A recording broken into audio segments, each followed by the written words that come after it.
આજે આપણે બનાવશું ભાવનગરના પ્રખ્યાત પાવગાંઠિયાની રેસિપી, એ પણ મારી રીતે. હું 500 ml પાણી લઉં છું આની અંદર, અને અંદર આપણે 100 ગ્રામ આંબલી નાખવાની છે. આંબલીનો પલ્પ થોડો ગરમ થઈ જાય આંબલી, અને ત્યારબાદ એને નીચે ઉતારી લેવાની છે. અને પછી આંબલીના જે આંબલિયા છે બહાર કાઢીને પલ્પ રાવા દેવાનો છે તૈયાર. ત્યારબાદ આપણે છે ને ભાઈ આગળની પ્રોસેસ તમને બતાવી. જો આપણે ગરમ તપેલી ઉતારી લીધી છે, 2 નંગ ડુંગળી લીધી છે, 4 નંગ મરચાં નાખ્યા છે અંદર, લસણ 5 કળી લીલું લસણ નાખ્યું છે, એની અંદર કોથમરી નાખી છે 50 ગ્રામ, અને અંદર પાણી નાખી દેવાનું છે મિત્રો, અને મિક્સરમાં ક્રશ કરી લેવાનું છે. આ સ્પેશિયલ ચટણી છે.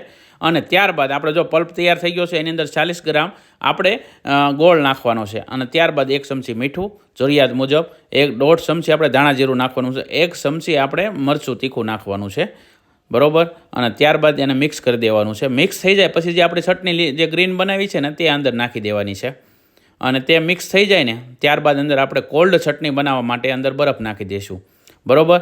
આ કમ્પ્લેટ આપણી ચટણી થઈ ગઈ છે.